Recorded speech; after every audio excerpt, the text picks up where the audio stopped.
DK या सिद्धारमैया, कर्नाटक का CM कौन? मुस्लिमों से रिजर्वेशन का वादा करने वाली कांग्रेस हिट। नमस्कार, मैं हूं सोनी और आपका स्वागत है ई इंडिया न्यूज नेटवर्क में। कर्नाटक विधानसभा चुनाव में कांग्रेस ने 224 में से 136 सीटें जीतकर बहुमत हासिल कर लिया है। बीजेपी को 65, जेडीएस को 19 और अन्य को 4 सीटें मिली। रिजल्ट साफ है, पर कांग्रेस और बीजेपी दोनों के लिए आने वाला वक्त आसान नहीं होने वाला है।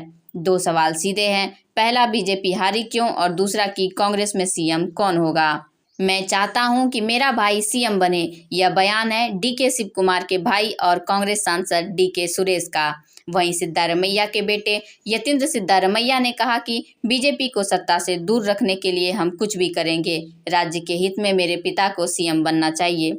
राजस्थान में सचिन पायलट और अशोक गहलोत, छत्तीसगढ़ में भूपेश बघेल और टीएस सिंहदेव और मध्य प्रदेश में ज्योतिरादित्य सिंधिया और दिग्विजय सिंह के बीच जो हुआ या हो रहा है, उससे साफ है कि कर्नाटक का फैसला भी सोनिया और राहुल गांधी के लिए आसान नहीं होगा। एक तरफ जीत के हीरो डीके शिव कुमार हैं और दूसरी तरफ सीनियर लीडर और पार्टी में दबदबे वाले सिद्धारमैया। हालांकि आज विधायक दल की बैठक में बहुत कुछ साफ हो जाएगा। अप्रैल के पहले हफ्ते में कोलार में कांग्रेस की रैली थी। मंच पर राहुल गांधी, डीके शिव कुमार और सिद्धारमैया बैठे थे। कांग्रेस के राष्ट्रीय अध्यक्ष मल्लिकार्जुन खड़गे बोलने के लिए उठे। उन्होंने कहा, मैं साफ करना चाहता हूं, मैं इस बात को लेकर जरा भी परेशान नहीं हूं कि कौन मुख्यमंत्री बनेगा।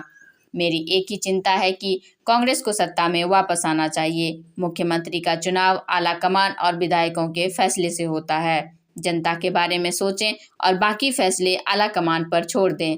पहली बार कांग्रेस शीर्ष नेतृत्व ने चुनाव से पहले सीएम उम्मीदवारी को लेकर बयान दिया था। ये मैसेज डीके शिव कुमार के लिए भी था। उन्होंने 3 दिन पहले मीडिया से कहा था कि मल्लिकार्जुन खड़गे सीनियर लीडर हैं, उनके अंडर में काम करने में मुझे कोई दिक्कत नहीं है। सिद्धारमैया से डीके के बयान पर सवाल किया गया तो उन्होंने कहा कि नेतृत्व का फैसला इस बात पर होगा कि विधायकों की राय क्या है। सिद्धारमैया के सीएम बनने के पक्ष में अनुभव उनकी ताकत है और उम्र उनकी कमजोरी। सिद्धारमैया राज्य में सबसे अनुभवी और कांग्रेस के बड़े नेताओं में से एक हैं। पहली बार 1983 में वो विधायक बने थे। कर्नाटक के तीसरे सबसे बड़े समुदाय कुरुबा से आते हैं। गैर लिंगायत और गैर वोक्कालिगा समुदाय से आने वाले पहले मुख्यमंत्री थे।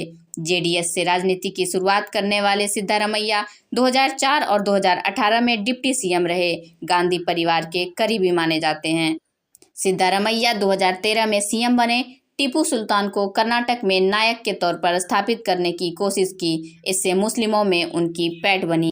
वहीं कुछ बातें सिद्धारमैया के विरोध में भी जाने वाली है। सिद्धारमैया के नेतृत्व में पार्टी 2018 में 113 सीटों से सिमटकर 80 पर आ गई थी।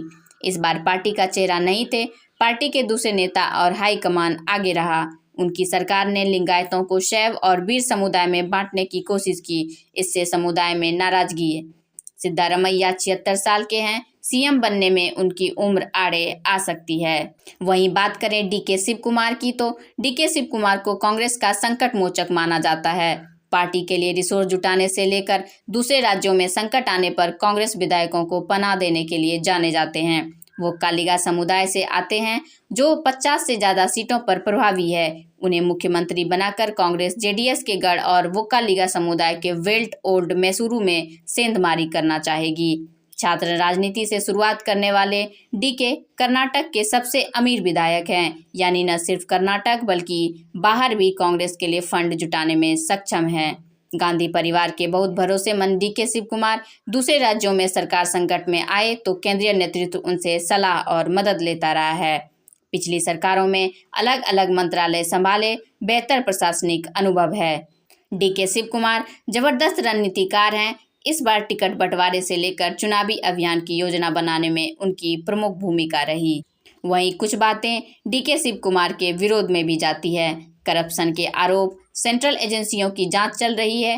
कांग्रेस उन पर दांव लगाकर सरकार को मुश्किल में डालने से बचना चाहेगी। दिल्ली में मनीष सिसोदिया की गिरफ्तारी और उप मुख्यमंत्री पद से इस्तीफे का हालिया उदाहरण भी सबके सामने है।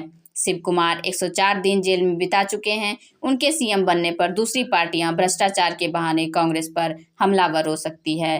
ताज़ा अपडेट के लिए जुड़े रहें ई इंडिया न्यूज़ नेटवर्क के साथ और हमारे फेसबुक पेज को फॉलो करें। धन्यवाद।